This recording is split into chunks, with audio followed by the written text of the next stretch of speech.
everyone, I am Rebecca from ChemKnits and welcome to the color challenge.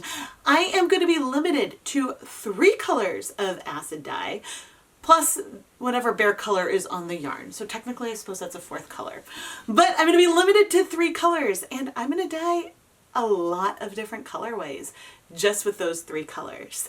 Hence the challenge. There's some other rules that I've set for myself that I will go into in a moment. Before we jump in further, I would like to give a huge shout out and thank you to Karen Siegel, Claire, Jessica Parco, and the rest of the Fiber patrons. You can see their names on the screen right now. Back in March, the ChemKnits patrons voted for the colors that I would use for this challenge. And the winners are turquoise, peach, and purple. This is a really fun color palette. I think that there's a lot that I can do with it. It isn't as risky as some of the options that I considered, but I'm excited to dye as many different techniques and colorways as I can over the next 2 videos using this palette. There are a few rules for this challenge. One, I am limited to the turquoise, peach, and purple that I pick at the beginning. I'm not going to go swap them out for other pre-mixed dye colors. Once I pick the 3 that I want to use, those are the 3 I am going to use. Plus the color of bare yarn, because sometimes white, or if I dye a gray, that might show through. I want to use as many techniques as possible during this series. So I can't, for example, just hand paint variegated colorways and just shift the placement of the colors a little bit. I want to be a little more extreme with the variation. I am sure I'm going to do semi-solids, or at least I plan to do semi-solids of each of these colors. If I do all 3, like peach, turquoise, and purple tonals, that counts as 1 colorway, not 3 different colorways. Some color mixing is inevitable, but overall, with maybe like 1 exception, I am going to try to maintain at the 3 different hues that we are talking about. But as I said, some mixing is probably inevitable with the different techniques, but we will see where we end up with that process. Not all of the colors need to be used in equal proportions in every colorway. I want to explore at least 3 different colorways in each of these videos, so this month's video and next month's video, and I think that's about it. So now, what are we waiting for? Let's go play with color. Part of the inspiration for this challenge came from the sketches I did as part of a previous ChemKnits dye-along where I was inspired by this clock, and then we actually dyed a lot of different colorways, maybe not using all 4 of the colors, or I guess if you include the white 5 that I've included in this sketch here, but it was a lot of fun to play with these colors and create this collection that would work so well together. So I grabbed my color pencils and started sketching out some different possibilities. Now, this scene right here is spoiler warning, because looking at this, you'll get a sense of some of the colorways that I want to create. But actually, the ChemKnits patrons are voting on different techniques that I am going to include in the part 2 of this series. So even I don't know exactly what techniques I will be doing across both videos. If you would like to learn more about the ChemKnits Patreon and how you can vote and influence the content that I do here on this channel, you can find a link to the Patreon in the video description. There are lots of fun perks, including early access to the Dyepot PS series, plus you can get behind the scenes sneak peeks and more perks depending on the level that you pick. Again, you can find a link to the Patreon down in the video description. We are going to potentially dye a number of different yarn bases in this video, but we will be dyeing a lot of Knit Picks Stroll. Stroll is 75% superwash merino wool, 25% nylon. I dye this base all the time. If you would like to learn more about this yarn base, I am a Knit Picks affiliate, which means I do earn commission if you make purchases through my links. I always link to the yarn bases I use in my video, whether I'm an affiliate or not, plus a lot of the other tools and equipment that I commonly use, so it's worth checking out the video description for more information. I am going to prepare my skeins by adding on removable nylon zip ties. I find that this as an extra tie is really handy for a lot of techniques for flip flipping and just for preventing tangles overall. And then I am going to go pre-soak it in plain tap water for at least 30 minutes, along with multiple other skeins. When it comes to colors, I know for sure that we want peach blush and true turquoise. Our colors are peach, turquoise, and purple, so those two immediately were fairly obvious. But as for the purple, that's what I'm struggling with a little bit. Electric Violet is a purple that I love. We go for something like lilac that is more pastel. Deep purple is probably not what I want to use. There's also hyacinth. I think that those, at least in terms of the paint swatches, are the most purple purples that I have. I think though, looking at this, I think just based on the swatches alone, that we will go with these three colors. Now, looking at my doodling and swatching with these three colors, actually these three match my colored pencils really well. But there's one thing on here that probably caught your eye that is a little bit outside my rules, but I wanted to choose this as my semi-solid tonal technique. And that is this triangle color mixing exercise. I thought it would be fun to try this out for two reasons. One, to get a sense of the three different colors at a 1% depth of shade, which would be 1 gram of dye per 100 grams of yarn. This exercise will also help give me a feel of how intense these colors are relative to one another. I'm expecting that our Electric Violet and True Turquoise are going to be way more intense than the Peach Blush, but we won't know until we try this and try mixing them all together. To get started, I put on my deluxe rubber respirator that has P100 filters, safety glasses, and gloves, and measured out 5 grams of each of the three colors and dissolved them in a total volume of 500 milliliters each, not all together, to create 3 1% stock solutions. A 1% stock means that there's 1 gram of dye per 100 milliliters of water, and this is a standard place for stock solutions. I like to start because it makes the math really easy. Because later on, if I need 1 gram of dye, I just grab 100 milliliters, and you can calculate it really easily from that. I do occasionally store my stocks for long periods of time, but when you want to do something with reproducibility, I recommend using your stock solutions as soon to as when you mix them as possible. I set up 15 different cups and added 1 cup of plain tap water to each of them.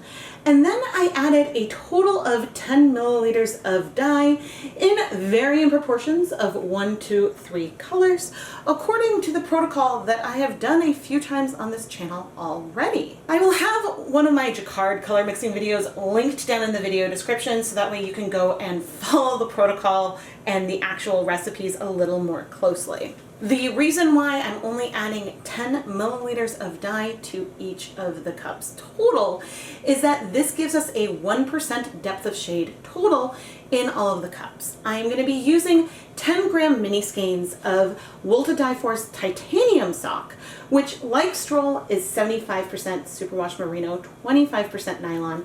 I pre-soaked this yarn in plain tap water for about 30 minutes before adding it to the jars. Since each of these micro skeins is 10 grams and we have 10 milliliters of a 1% stock solution, that brings us to the 1% depth of shade.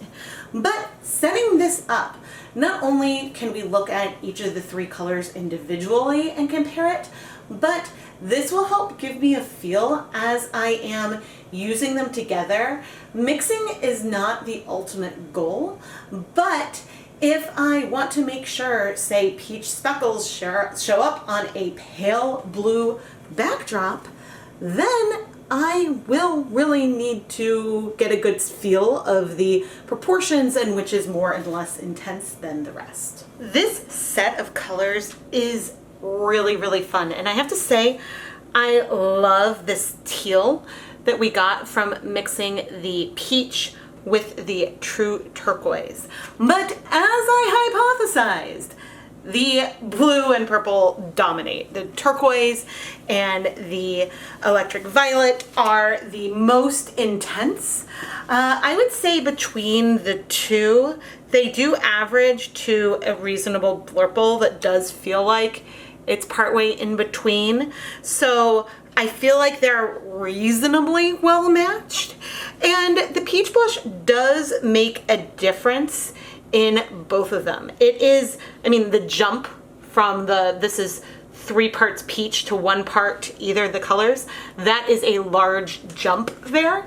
But I think that overall, this is really, really, it's confirming what I expected.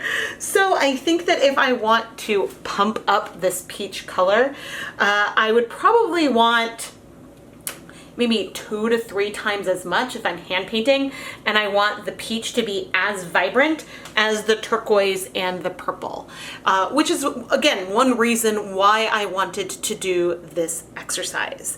But the nice thing is that I'm also really excited to layer all 3 of these colors together and see what we get from that. Since that's more mixing versus being a combination of the 3 colors, I don't know if that counts for the challenge, but I'm excited to try that. Next, I added 1 teaspoon of white vinegar to each of the containers and then put on lids to let them sit for at least 24 hours or until all of the color has absorbed. There's a chance with the turquoise it might not all absorb, but we will come back in a couple days and investigate, and if necessary, we can add more acid. Hopefully the true turquoise isn't gonna bleed at 1%. I really hope. Oh, I'm not sure if it showed up on camera, but the true turquoise tone did shift once I added the tablespoon of vinegar. Interesting. Next up, let's do a saturated variegated colorway. We have these stocks we freshly mixed up. I am going to add 300 grams of our Stroll yarn into this pan right here. There is no acid in here yet. I did pre-soak the yarn in just some plain tap water. Now, my tap water is slightly acidic, so we might see some colors start to strike right away, but that is okay. And then I think I want to do some purple, some peach, and some blue. And I'm no longer afraid of what these colors might do at the interface of in the middle here because of the way that we just saw how they blended. I think that it'll be beautiful no matter how much the purple and blue overtake our orange that's gonna be in the middle. Off camera, I measured out 100 milliliters of the electric violet, true turquoise, and 200 milliliters of our peach blush. And I added, I think, 200 milliliters of water to each of these and 100 milliliters of water there. The dilutions don't matter a ton, but I do want to dilute the dyes as I am going to pour it on to the yarn. And now I'm doing it in a fairly non-specific way because I want to let it spread over the area. If I were to just take the 100 milliliters of the electric violet and pour it undiluted onto the yarn, we would have a lot more trouble spreading it over the area where we want it. And so with this kind of technique, we can always add more color as I start working this purple in, but it would be harder to remove it and use less color. At one point I was like, oh, we're gonna go for super saturated. I don't know about that anymore. I'm now thinking that we just might go for bright but not understated. I don't want to use up all the dye that I mixed right now because we are going to eventually start applying acid and heat, and I want to have some in reserve for when we flip this yarn. Because if I lift this up, you can see we do have some whites left there. Starting cold with no acid is absolutely allowing us to work this color into the yarn. If the yarn were non-superwash, I might not press as hard. And certainly to help us out a little later, we wouldn't be able to do this as easily in the middle, although I suppose that we could do a, bring syringes in at some point. But we can go ahead and just spot correct right now just to help. But you can see that the color is not absorbing super fast.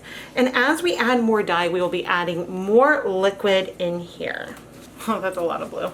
Now, this stage of our color application is a lot by feel. And so as I'm adding the color, I can decide, okay, do I want to dilute it more or less? And I have a feeling with this turquoise, given the hue of the purple that we have down there, I'm either going to want more purple or a bit less of the blue. And so we may not use all of that dye that I mixed up for this. Uh-oh. And I have a little color transfer into the middle. That isn't going to be a problem. Something that can happen when I'm doing a large pour. And, ooh, looks like some is going through the middle. That is all fine. We saw these colors blend really beautifully, and I don't want to lift up the yarn a ton, but we are getting great color penetration to the other side. Now, the big reason why I'm doing this in a pan, even though it means that where the color shift is not going to be as sharp because I'm not able to spread things out as far. Ooh, that's pretty. The big reason why I'm doing things this way is that it will allow me to bring up the water level through the dye itself, and it makes it easier for me to add more volume. Whereas if I was on the counter, I would be a little more limited. So this is more of the peach blush. One of the strategies that I will want to employ as I add more and more liquid onto our yarn is to add it in the middle and then push it out. So once we are on the stove, I will start in the middle and then sort of move it out. Now, I can tell right now that we are getting some mixing on our peach blush from our blue. And of course now as I'm pouring it over, that is also happening. That's gonna happen. That is going to happen. But the thing that is now, probably should have started with the peach now that I'm thinking about it, because I have a little more control over what the colors are doing towards the ends than I do, oh dear, if I move it, yep, I'm seeing that blue leak down there. So I have a lot more control what is happening towards the ends than I do in the middle. And at these interfaces, it is muddying up a little bit. I'm just gonna sort of move that through. Okay, let me wash my gloves and we'll start adding some acid, because we do want the colors to strike. And so I am going to, of course I've got like a half teaspoon thing. I am not keeping track of how much acid I am adding. I am just sort of adding it all over. Now, I have a few times done some asymmetric acid and asymmetric heat experiments. And one of the reasons for doing that is for something like I'm doing right now. I am asymmetrically, technically, applying the acid. It is not well distributed all over the pan yet.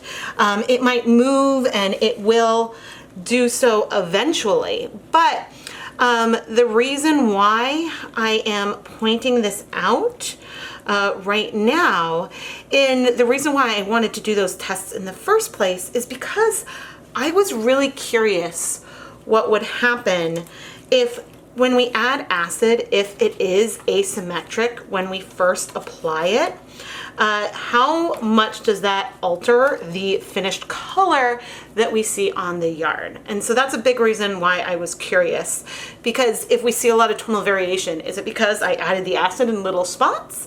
And you know, it's unclear. We are very low immersion right now, and I'm going to bring us over to the heat. If I end up wanting to add a lot of color onto the other side, I'm going to probably need to mix up more peach blush. And then after that I used a lot more purple than I did of the true turquoise. So that turquoise, as we saw from our color mixing, is our dominant color by far. I know it's a lot more of a risk to put the orange color in the middle, but I wanted to go for it and see what we would get going for something that's fairly bold and variegated, even if the colors do end up blending together a fair amount.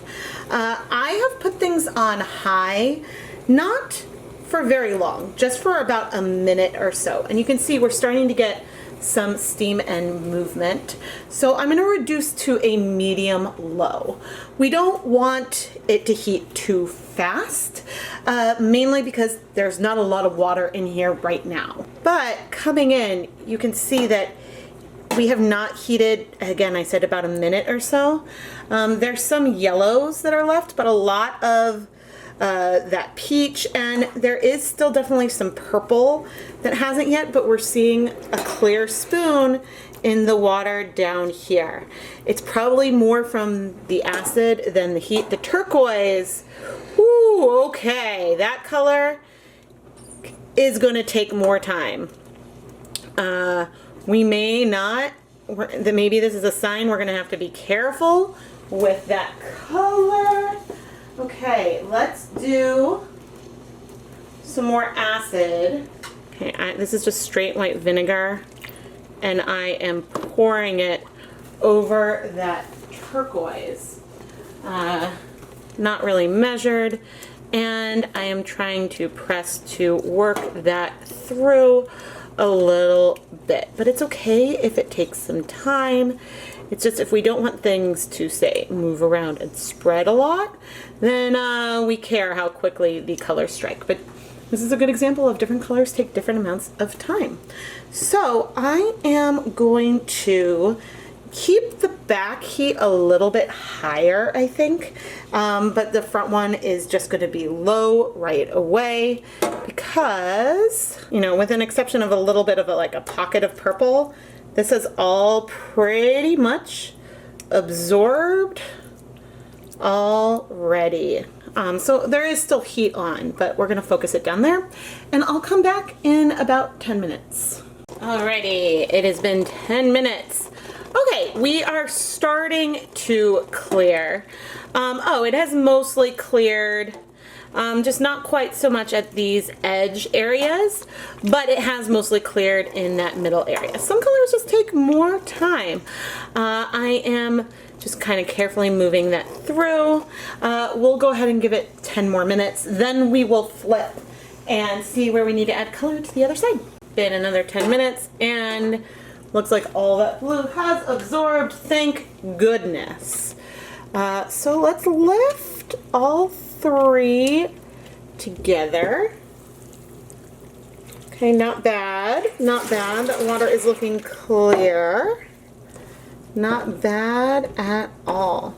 Now, as I say, not bad. We have good color penetration, but you can see that we have a lot of color spread for where we want some more creamy peach.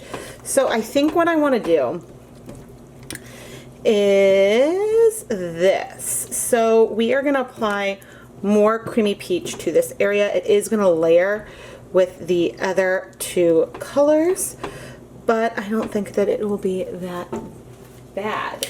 We'll start with what we already have mixed. There isn't a lot left, but I'm going to add some water to it to dilute it, which again will allow us to apply this to a greater area than we would have been able to do if it was still concentrated.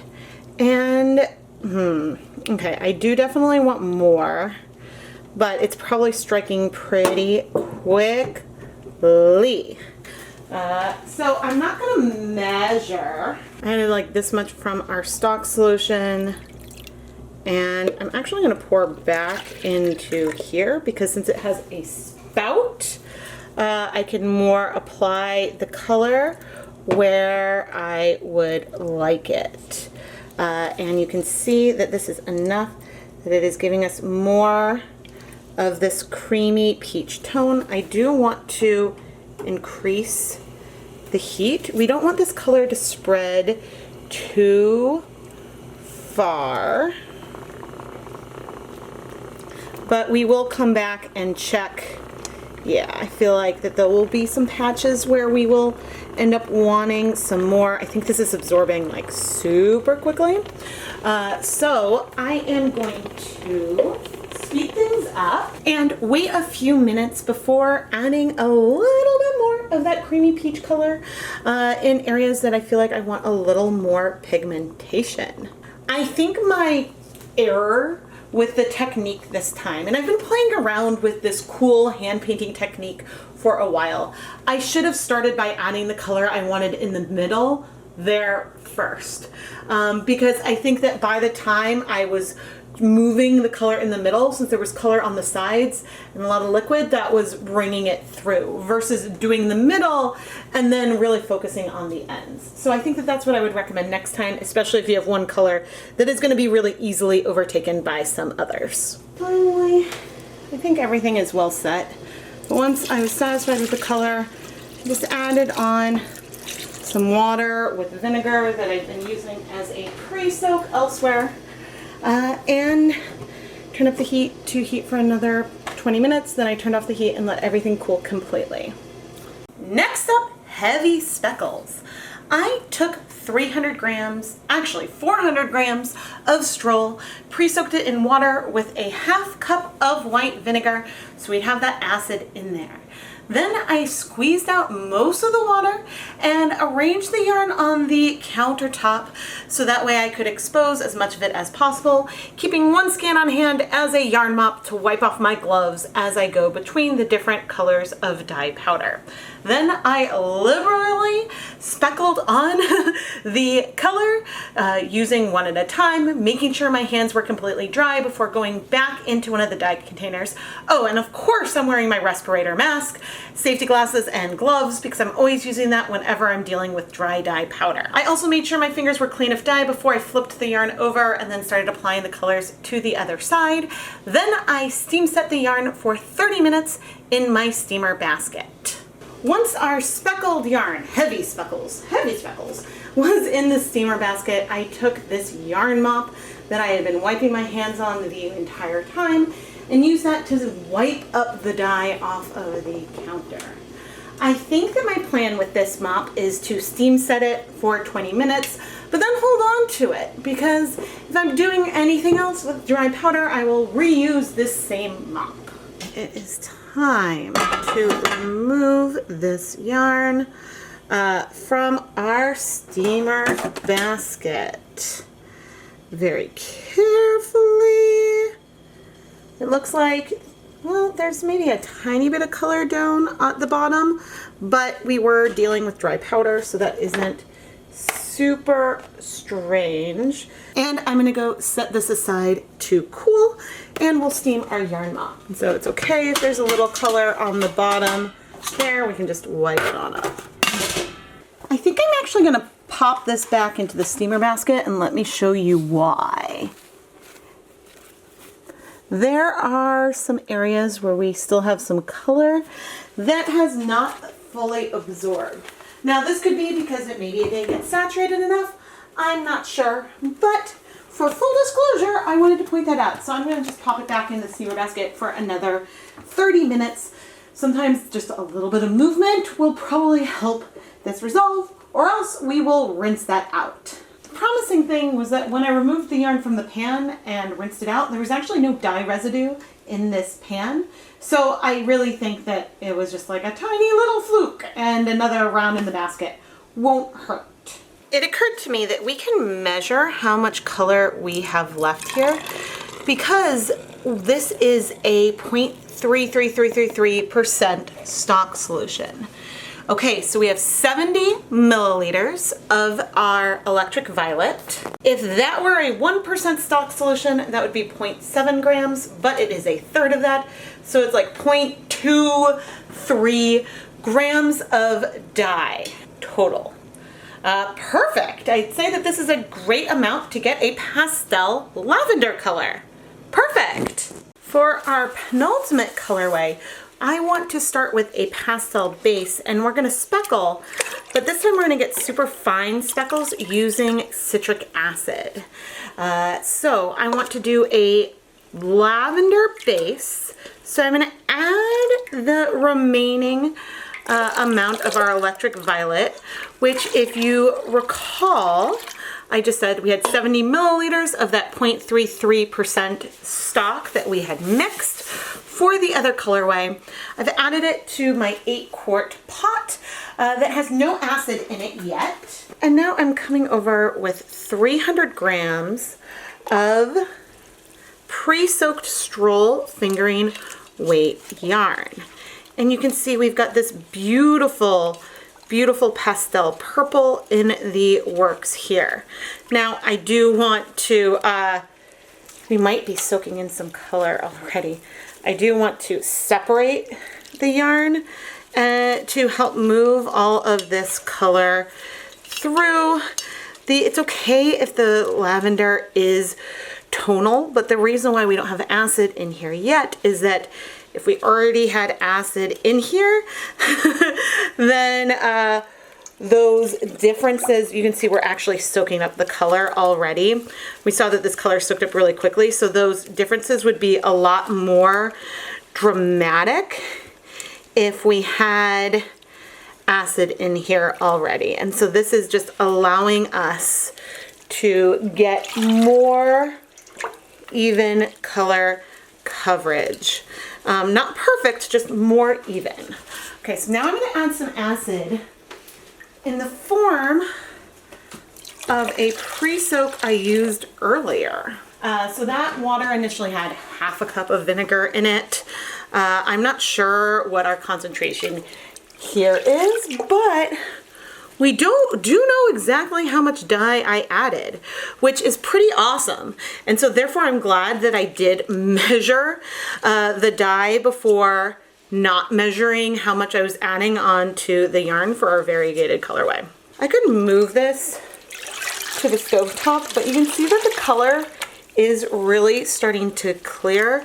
So what I'm gonna do is I'm just gonna leave this here to sit and we'll come back in a couple of minutes. I took less than a teaspoon of citric acid powder, put it in 2 cups, added a pinch of our peach to one, and added a smaller pinch of the true turquoise to another, stirred it up, and then since our purple yarn had been sitting for about 20 minutes and all of that color absorbed, I removed the yarn from the pot, squeezed out the extra liquid, spread it on the counter, and then we were gonna lightly speckle with these dyes mixed in with the citric acid powder.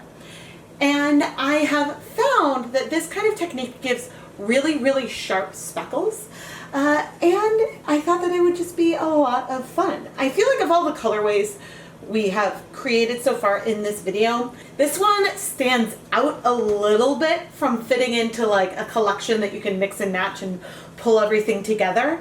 But it is a way to create a colorway with these 3 colors. And so I wanted to do something that was a little less obvious. Although actually maybe this is an obvious choice. Either way, I was very excited. Once I was satisfied with the amount of color I applied to our yarn, I went ahead and steam set this for 30 minutes in my steamer basket. For the final colorway, we have some leftover of our 0.33% true turquoise as well. And this is the same dye bath we used before. So let's see, we've got, that's 100 milliliters. And then Okay, so we've got about 135 milliliters. So divide that by 3. I'll put it on the screen. That's how many grams of dye we have. Oh, that looks so cool. Watching the color like spill around. That is really, really pretty. What we're doing right now is part leave no dye behind, part just another colorway because it's just going to be a tonal of this True Turquoise. So I have a skein of dry Knit Picks Stroll, which I am slowly submerging. Now, of all of the colors that we have used thus far, the True Turquoise is the slowest to absorb. Now, there is a fair amount of acid in here. I don't know exactly how much.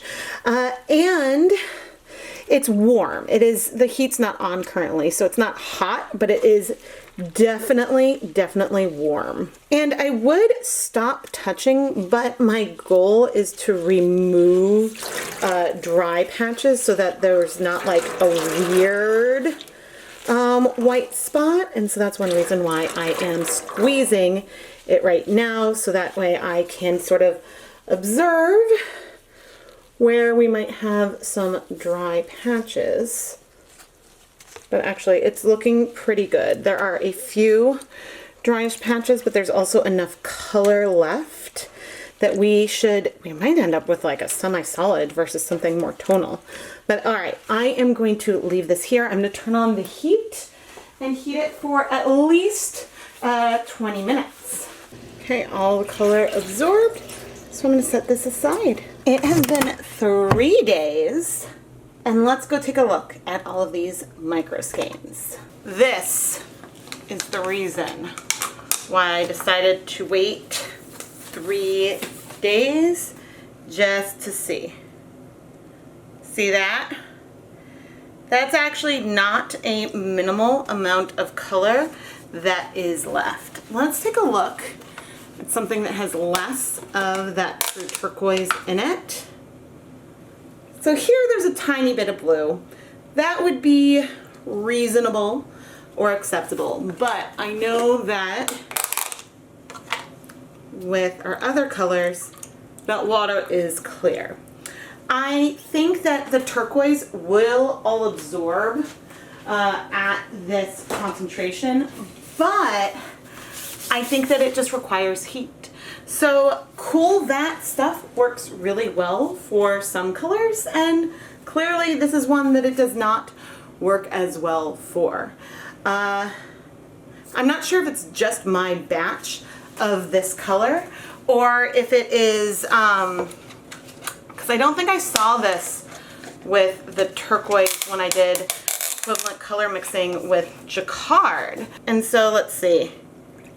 There's a lot. Okay, so I think what we're gonna have to do is do some batches of heat setting for these blues. It might be a little hard to set up this triangle again later on when it is dry. But what I am going to do is transfer the liquid, and I should put another glove on, into a mason jar. I'm gonna add more acid, and then I am gonna heat this like I do in jars. Since I have more than 5 samples that I think I'm gonna need to just heat in the jars to absorb that color, I may as well do all 10 that have that True Turquoise in it, because I can only fit 5 in that basket at a time. I'm gonna go ahead and just steam set this row. The reason why I do this cool vat approach with this kind of technique is because it is faster, like with hands-on time, if I set up the samples, let them sit for a couple days, and then just steam them, versus putting them in jars, heating that up until the color cools. I can process more samples faster when I try to do it cool. But it doesn't always work for every color.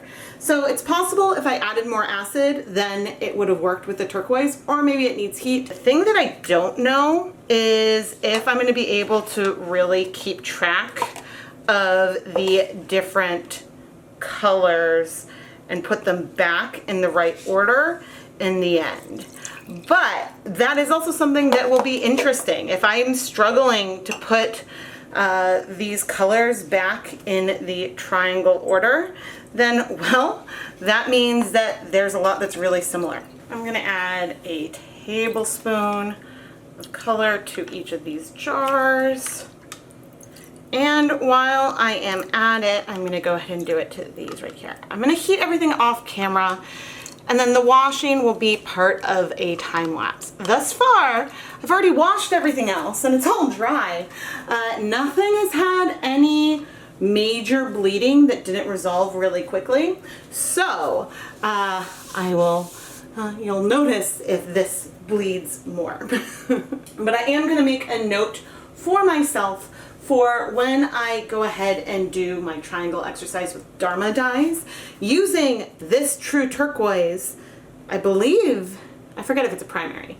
Using this color though, I am going to make a note for myself to start off with more acid in each of the samples. When I went to wash the yarn, most of it did not pose much of an issue at all. With the Variegated and that Tonal True Turquoise, there was a hint of some blue that came out, but with just some dish soap and some rinses, it did resolve pretty quickly, which is a sigh of relief given what we saw with the Cool Vat.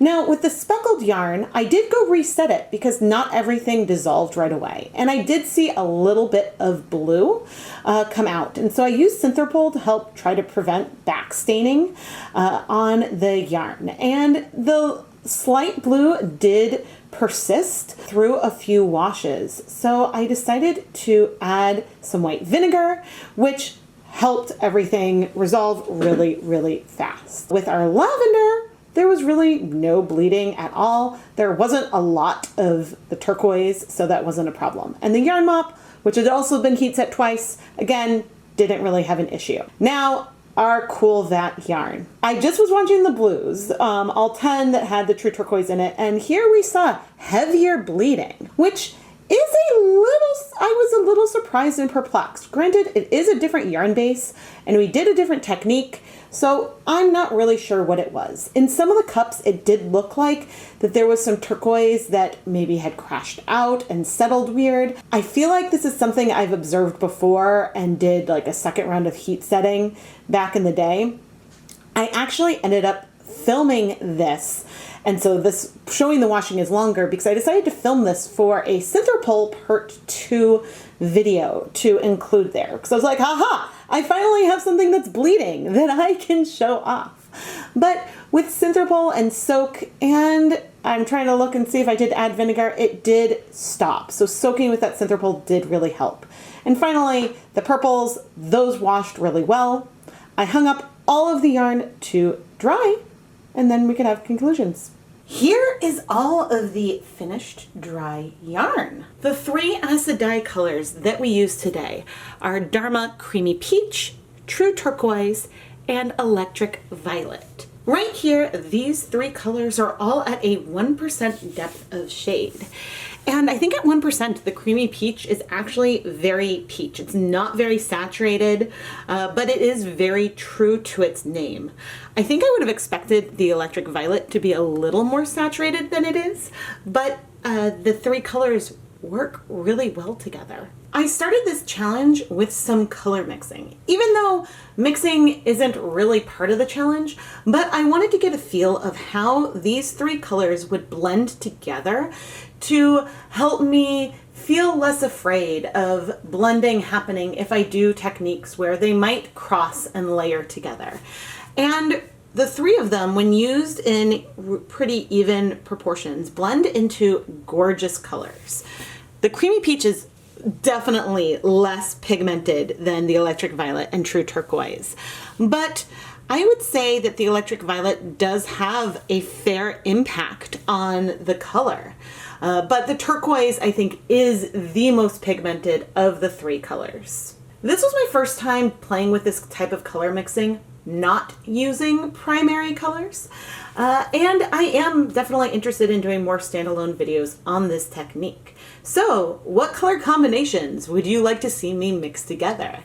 I haven't done primaries of Dharma Acid Dyes with this technique yet. And of course, I know people are interested in other brands of dyes, but I'm really curious to hear what colors I should try to play with. Here are the 15 different colors that we created. Now the 3 colors that are a combination of all 3 are extremely close to some of these other colors that are in here. They are technically different, but they are really, really close because I think that creamy peach just shifted it a little bit. This is also just really fun for when you think about mixing in the future. Because if you're mixing and you have, ooh, this blue right here is so gorgeous, but if you have a blue, and you're like, ooh, I wish that it was a little bit less bright. Adding a little bit of some orange to it can just sort of help take it down and make it a little bit more muted. I'm skipping to the end a little bit because we had some leftover turquoise and we made a semi-solid. We only had about 0.45 grams of dye on the full skein, so it's about a 0.45% depth of shade compared to the 1% depth of shade that we had on this mini. And now this is just a lovely tonal. It doesn't really count as a different colorway from the triangle mixing because it is just another tonal, but it's really pretty. I did a variegated colorway using our 3 colors. And originally I thought I was gonna go more saturated than we did, but we certainly did use a lot more of the peach. This is more than a 1% depth of shade, whereas I think the turquoise and purple are both a bit less. And doing this exercise really just shows how pastel the peach really is. I think that this colorway is fun. It is definitely different from something that I might ordinarily do for a variegated colorway, but I think there's a brightness and to it that I really like. The colors did definitely blend some at the interface, but I still like the softness of it. I prefer this, I think, to sometimes when I would try hand painting on the countertop with like a foam brush, because I like the smoothness that we have in the different tonal areas. Starting to do variegated colorways like this in a steam pan with no acid and no heat does allow you to add the color a little deeper. The downside is that you have a little less control over the spread as you add more liquid. So I do think that next time I would start in the middle and dye that before moving to the sides, especially if the color that I wanted in the middle is less pigmented than the 2 sides.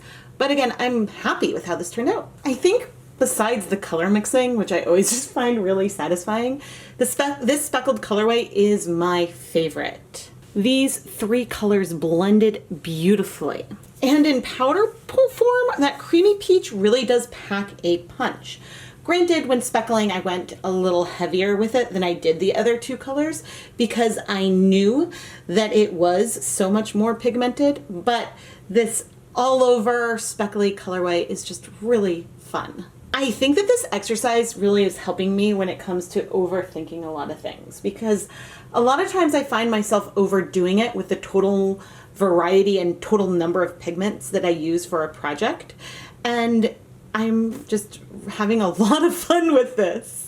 Now, I feel like that this speckled colorway, same with the last variegated one, were pretty expected combinations to do with these 3 colors. This pastel purple with the turquoise and peach speckles on it is less expected, at least coming from me. This is something that I haven't really done much of before.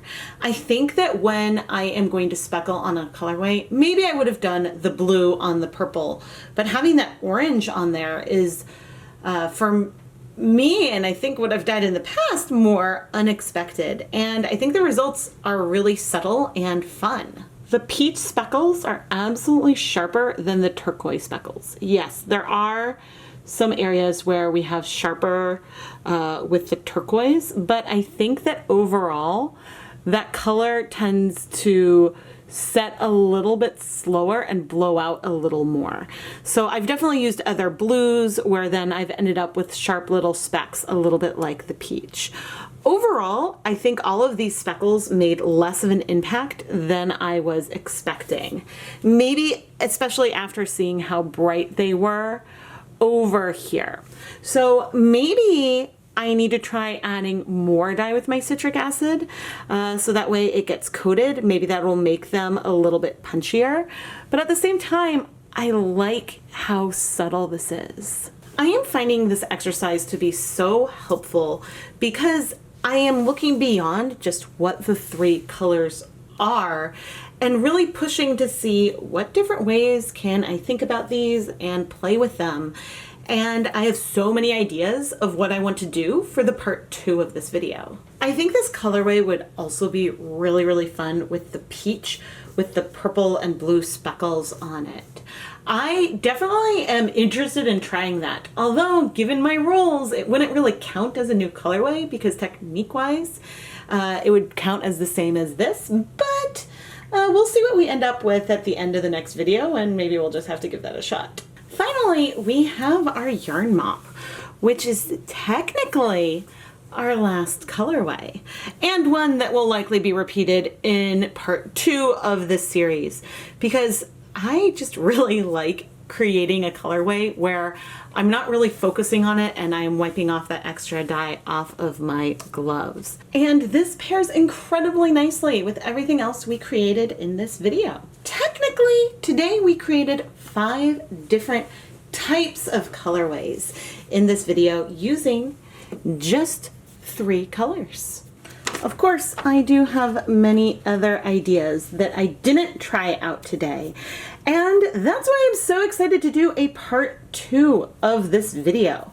Now that I know how these 3 colors are working together, I can use that information to help design things that are potentially a little more layered and interactive while still trying to keep the essence of these 3 colors. What techniques would you like to see me try?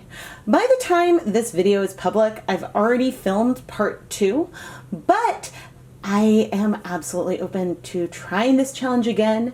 Maybe I need to do a part 3 with these 3 colors, or maybe I should pick 3 new colors and go through this exercise again. Please let me know your suggestions down in the comments section. I am Rebecca from ChemKnits, and I want to give another huge thank you to all of the ChemKnits patrons for giving input and helping me shape this Dyepot PS series. And again, if you want to learn more about becoming a ChemKnits patron, I do have a link down below, and you can find more details at patreon.com/ChemKnits. All ChemKnits patrons get early access to the most recent episode of Dyepot PS, so if you head over there now, there will be a new video waiting for you in the most recent newsletter. Stepping back from all of the colors, I need to pump up that peach. Peach needs to become a star in whatever type of colorway I try to go for in the next video. Please don't forget to subscribe to the ChemKnits Tutorials YouTube channel and give the video a thumbs up if you have enjoyed it. I publish new content at least twice a week, plus we have live streams and bonus videos thrown in there every month, and it's a lot of fun. I am always looking for new ways to challenge myself when it comes to dyeing yarn and playing with color, and this type of challenge, I have a feeling that this is just the first time that I am going to go and try this. And who knows, maybe next time I should try 4 colors. I don't know. But I think also just even the exercise of sketching out my different ideas is extraordinarily helpful. Certainly it helps that the 3 colors that were picked are colors that look really, really nice together, especially when just speckled with the dry powder, since that worked so well. That definitely helped me as I was moving into this. Not all colors would look as great with that technique. So, oh man, this is so fun. Thank you all so much for watching.